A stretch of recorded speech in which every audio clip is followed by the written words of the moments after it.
Bienvenue dans ce deuxième volet de l'ISR, investissement socialement responsable. Aujourd'hui, nous sommes avec Luciana de chez Ports-en-Part. Mais je crois d'ailleurs, Luciana, que ISR, c'est pas tellement la véritable définition que tu utilises. Ce serait plutôt l'investissement durable. Alors, c'est bien de chercher investissement durable, mais concrètement, comment est-ce qu'on peut les trouver? Comment est-ce que ça marche réellement? Aujourd'hui, nous allons voir quelques éléments de réponse et non pas sur les ETF, ni sur les OPCVM, mais sur les actions. N'oublie pas avant ça de t'abonner à la chaîne et de partager si ça peut intéresser ton entourage. Donc rappelle-nous très rapidement, Luciana, qu'est-ce qu'un investissement durable? Déjà, bonjour Xavier et merci de m'accueillir une nouvelle fois. L'investissement durable, c'est l'application du concept de développement durable au placement financier. Les entreprises sont sélectionnées selon deux dimensions complémentaires. L'analyse financière traditionnelle et l'analyse dite extra-financière, portant sur le respect des critères environnementaux, sociaux et de gouvernance, communément appelés ESG. Du coup, l'ISR est un investissement durable plus poussé dans l'intégration des critères ESG. Ok Luciana, donc si j'ai bien compris, c'est un peu chacun son ISR finalement. Il n'y a pas de super labels qui sont finalement définis un peu pour tout le monde. Alors je sais qu'on utilise, et ça c'est peut-être la partie la plus simple, on exclut finalement ceux qui ne rentrent pas dans ce cadre. Donc bien évidemment, toutes les sociétés dont une part importante de leur chiffre d'affaires est jugée néfaste, que ce soit pour l'environnement, mais également pour la société, d'un point de vue social par exemple. Et celles qui ne sont pas exclues, on établit une notation de 0 à 10 par exemple. Mais concrètement, est-ce que c'est vous qui cherchez une par une celles qui rentrent dans le cadre d'un investissement durable? Est-ce que vous appuyez sur des chiffres, des documents? Est-ce que vous discutez avec les différentes sociétés? Bref, comment est-ce que moi, je peux faire par exemple mes propres critères? Chez Ports-en-Part,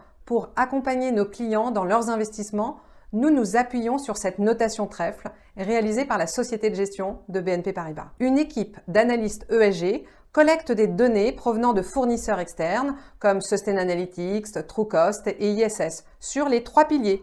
Ce sont des fournisseurs reconnus. Généralement, ces données sont payantes, donc difficile pour un particulier de s'affranchir d'un intermédiaire. Tiens, par exemple, est-ce que tu as un exemple d'action? Alors, je précise, c'est pas une recommandation, un conseil d'investissement ou de ne pas investir dans la société dont on va parler. Et à quelle fréquence est-ce que vous changez finalement ces notations? Est-ce que c'est tous les mois, tous les ans, plusieurs fois par an? En termes de valeur, je citerai Schneider Electric dans l'industrie, qui a une notation de 8 trèfles avec une très forte contribution des piliers environnementaux et sociaux. Les notations sont revues au moins une fois par an. Il faut bien comprendre que dans les données collectées, ce ne sont pas des données qui changent tous les mois. Par exemple, les émissions de carbone, la formation des employés, le turnover des employés, l'indépendance du conseil d'administration, la séparation des fonctions de président et directeur général, ce ne sont pas des indicateurs qui changent tout le temps. En revanche, Xavier, ce qui peut impacter la notation ESG en cours d'année, c'est une controverse. Le fournisseur Sustainalytics, dont je t'ai parlé au début, établit 3 niveaux de controverse qui traduisent l'exposition de l'entreprise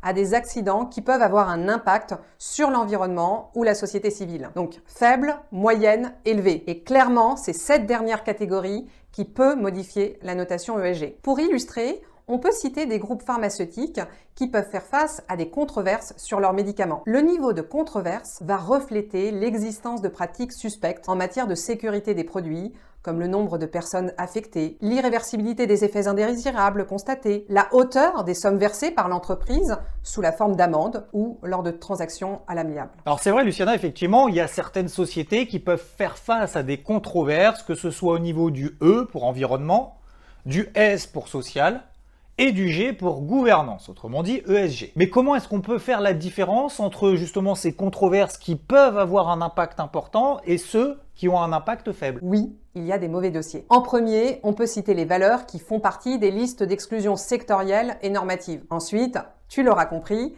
les entreprises dont la notation varie de 0 à 4 ne sont pas les meilleurs dossiers. Et dernier point, un mauvais dossier, en termes ESG, peut apparaître avec une controverse élevée. Et du coup, Luciana, est-ce qu'en utilisant votre méthodologie, est-ce qu'il y a vraiment des mauvais dossiers? Est-ce que tu peux nous citer un exemple? Parce que je crois qu'il y a eu une petite histoire avec Volkswagen et le Dieselgate. Est-ce que ça a un rapport? Est-ce qu'on aurait pu le prévoir? Est-ce que du coup, on aurait pu l'anticiper? Tu es bien renseigné, Xavier. En effet, on peut illustrer en prenant l'exemple de Volkswagen. Avant l'affaire du Dieselgate, certains investisseurs n'avaient pas investi sur ce titre car il leur manquait à l'époque des réponses à leurs questions sur la gouvernance. Ce n'était donc pas sur le Dieselgate en tant que tel, mais sur des problématiques de gouvernance. Difficile d'anticiper un mensonge, néanmoins la notation ESG permet d'atténuer les risques dans sa sélection de valeurs. Et c'est vrai que d'après ces chiffres, finalement, pendant la crise, on a noté qu'il y avait quand même certaines valeurs et de plus en plus qui bénéficiaient de leur statut ESG. En tout cas, celles qui avaient une bonne note. Est-ce que tu peux préciser, par exemple, pourquoi? Est-ce que, du coup, on aurait pu l'anticiper? Est-ce que de votre côté, du coup, vous avez un portefeuille spécifique investissement durable, genre très engagé? Et est-ce que tu peux nous donner 2-3 secteurs sur lesquels vous êtes investi et peut-être même plus particulièrement 2-3 valeurs et pourquoi? Beaucoup de questions, Xavier, je vais tenter d'y répondre. Tout d'abord, la pandémie a confirmé l'importance des facteurs ESG. Nous le constatons. Les entreprises les mieux préparées à la gestion des risques sont également celles qui ont le mieux traversé la crise. Par exemple, une solide prévention des catastrophes,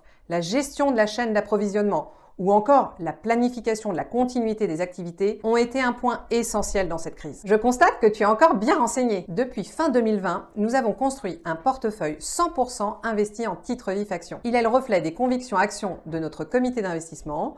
Nous y appliquons un filtre ESG en investissant en priorité sur des valeurs supérieures ou égales à 5 trèfles. Il est de conviction car constitué d'une vingtaine de paris actions. Il a une notation moyenne ESG de plus de 7 trèfles. Comme un portefeuille traditionnel, nous allons avoir une approche sectorielle. En ce moment, nous privilégions les secteurs industrie avec Schneider et DSV et les matières premières avec Norsk Hydro. Et ceci pour accompagner la reprise économique. Au 26 mai, nous avions une performance depuis le début de l'année de plus de 15%. Évidemment, les performances passées ne préjugent pas des performances futures. Merci Xavier pour cette invitation. C'était une fois de plus un plaisir d'échanger avec toi et ta communauté. Si vous avez liké ce contenu, n'hésitez pas là encore à le faire savoir en le likant. On en sait un peu plus en tout cas sur l'investissement durable. Merci Luciana. N'hésitez pas à poser vos questions puisqu'on essaye justement au fil des vidéos concernant l'ISR d'y répondre le plus souvent possible. Merci à vous et je vous dis à la prochaine. Ciao!